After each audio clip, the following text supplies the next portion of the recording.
Halo semuanya, kembali lagi bersama saya Dr. Sinta. Hari ini kita akan bahas sesuatu yang cukup sering jadi bahan obrolan, terutama di kalangan para pria. Katanya, pria yang sering minum kopi itu lebih kuat di ranjang. Wah, kedengarannya menarik ya. Tapi apakah itu benar-benar fakta medis atau cuma mitos yang terbentuk karena sugesti dan kepercayaan turun-temurun? Yuk kita bahas dengan tenang tapi detail. Segmen pertama, asal mula mitos kopi dan vitalitas pria.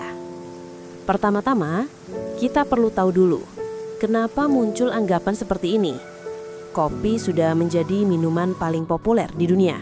Kandungan utamanya, yaitu kafein, memang punya efek stimulan.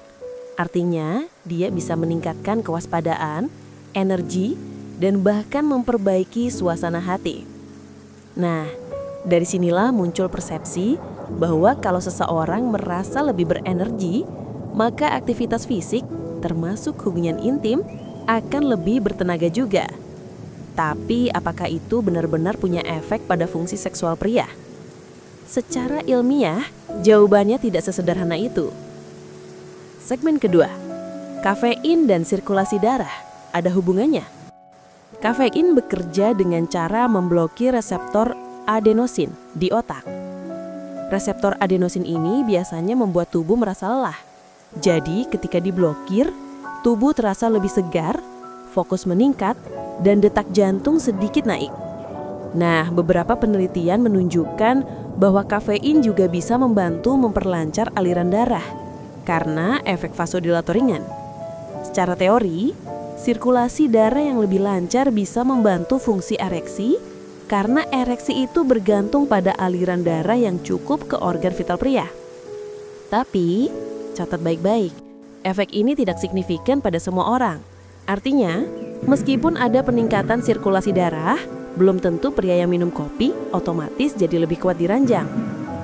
Segmen ketiga, fakta penelitian tentang kopi dan performa pria. Beberapa penelitian dari Amerika dan Eropa pernah mencoba meneliti hubungan antara konsumsi kopi dan disfungsi ereksi. Menariknya, pria yang mengkonsumsi kopi 2 hingga 3 cangkir per hari cenderung memiliki resiko disfungsi ereksi sedikit lebih rendah dibanding yang tidak minum kopi sama sekali. Tapi jangan salah paham dulu, ini bukan berarti kopi adalah obat kuat alami. Efek ini kemungkinan besar karena kombinasi faktor sirkulasi darah yang sedikit lebih baik, efek peningkatan energi, dan peningkatan mood akibat dopamin yang dilepaskan oleh kafein.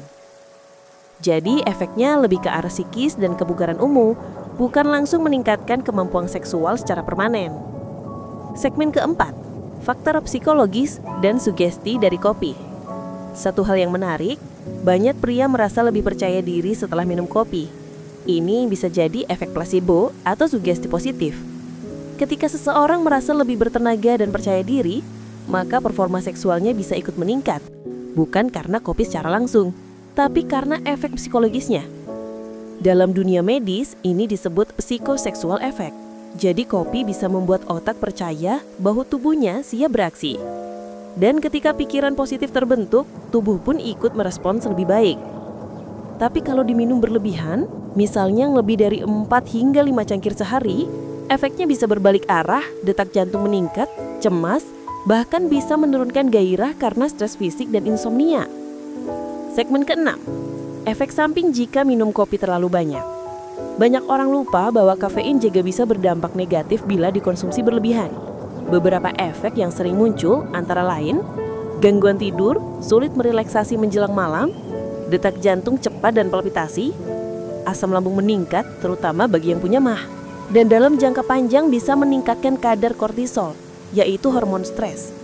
Nah, kadar stres yang tinggi justru bisa menurunkan kadar testosteron, hormon utama yang mempengaruhi gairah dan performa pria. Jadi kalau mau efeknya bagus, justru harus dikonsumsi dengan bijak, secukupnya. Segmen keenam, pola hidup sehat lebih berpengaruh dari kopi. Saya sering bilang di podcast ini, tidak ada minuman atau makanan tunggal yang bisa langsung membuat seseorang kuat di ranjang. Performa seksual pria itu sangat dipengaruhi oleh gaya hidup, bukan sekedar dari kafein. Yang paling berpengaruh justru olahraga teratur, terutama latihan beban dan kardio ringan. Tidur cukup karena testosteron diproduksi saat tidur. Makan bergizi seimbang, termasuk protein dan sayur hijau. Mengelola stres, karena stres kronis adalah musuh utama vitalitas pria. Kopi boleh jadi tambahan booster alami, tapi bukan solusi tunggal. Segmen ketujuh, kandungan lain di dalam kopi yang jarang diketahui. Selain kafein, kopi sebenarnya mengandung lebih dari 1.000 senyawa bioaktif. Beberapa di antaranya punya efek baik untuk kesehatan pembuluh darah. Ada polifenol dan antioksidan yang bisa membantu melindungi sel-sel tubuh dari kerusakan oksidatif. Kerusakan oksidatif ini bisa terjadi akibat pola makan buruk, stres, atau kebiasaan merokok. Nah, pembuluh darah yang rusak akan berpengaruh langsung pada kemampuan ereksi pria. Jadi, antioksidan dari kopi bisa memberi efek perlindungan tidak langsung terhadap kesehatan pembuluh darah. Dan ini tentu baik juga untuk fungsi seksual. Tapi sekali lagi, bukan berarti makin banyak kopi makin bagus, karena dosisnya penting banget. Di dunia medis, ada istilah the dose makes the poison, yang artinya sesuatu yang bermanfaat bisa berubah menjadi racun kalau berlebihan. Segmen ke-8, kopi, testosteron, dan hormon seksual pria. Sekarang kita bahas soal hormon, terutama testosteron, hormon yang sangat berperan dalam gairah dan performa pria. Beberapa penelitian kecil menunjukkan bahwa konsumsi kafein dalam dosis menengah bisa sedikit meningkatkan kadar testosteron sementara waktu, terutama pada pria yang aktif secara fisik. Namun, efek ini tidak permanen dan biasanya hanya berlangsung beberapa jam. Di sisi lain, bila kafein dikonsumsi berlebihan, bisa menstimulasi hormon kortisol. Nah, hormon kortisol ini berlawanan dengan testosteron. Kalau kadar kortisol terlalu tinggi, testosteron bisa menurun.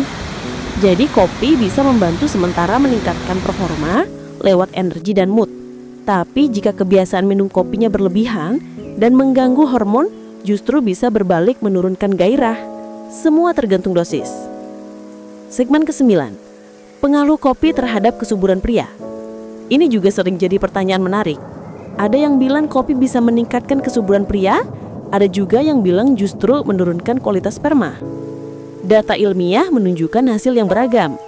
Beberapa penelitian menemukan bahwa pria yang mengkonsumsi kopi 1-2 cangkir per hari cenderung memiliki kualitas sperma yang baik dan motilitas atau pergerakan sperma yang lebih aktif. Namun, konsumsi di atas 4 hingga 5 cangkir per hari bisa menyebabkan fragmentasi DNA sperma, yang artinya struktur sperma jadi lebih mudah rusak. Jadi kopi bisa jadi teman baik untuk kesuburan, tapi hanya dalam batas wajar. Kalau kamu sudah punya keluhan kesuburan, sebaiknya konsultasi dulu sebelum menambah konsumsi kopi. Segmen terakhir adalah pesan penutup. Jadi kesimpulannya teman-teman, kopi bukanlah minuman ajaib yang bisa langsung membuat pria jadi lebih kuat di ranjang. Kopi memang bisa memberi efek energi, fokus, dan suasana hati yang lebih baik, tapi itu sifatnya sementara dan tidak menggantikan gaya hidup sehat. Kunci sebenarnya ada pada 3 hal: tidur cukup, olahraga teratur, dan manajemen stres. Kalau 3 hal ini kamu jalani dengan baik, secangkir kopi setiap pagi bisa jadi bonus kecil yang menyenangkan, bukan ketergantungan. Dan jangan lupa setiap tubuh punya reaksi berbeda terhadap kafein. Kalau kamu merasa jantung berdebar, sulit tidur, atau jadi mudah cemas setelah minum kopi, itu tandanya tubuhmu sudah memberi sinyal, yaitu cukup. Saya, Dr. Sinta, pamit undur diri dan selalu ingin mengingatkan bahwa yang membuat tubuh sehat dan bugar bukanlah satu bahan ajaib, melainkan keseimbangan antara pola hidup, pikiran yang tenang, dan kebiasaan baik yang kamu lakukan setiap hari. Jadi, minum kopi boleh, tapi jangan sampai kopi mengendalikan hidupmu. Nikmati dengan bijak, tetap jaga tubuhmu, dan sayangi dirimu sendiri.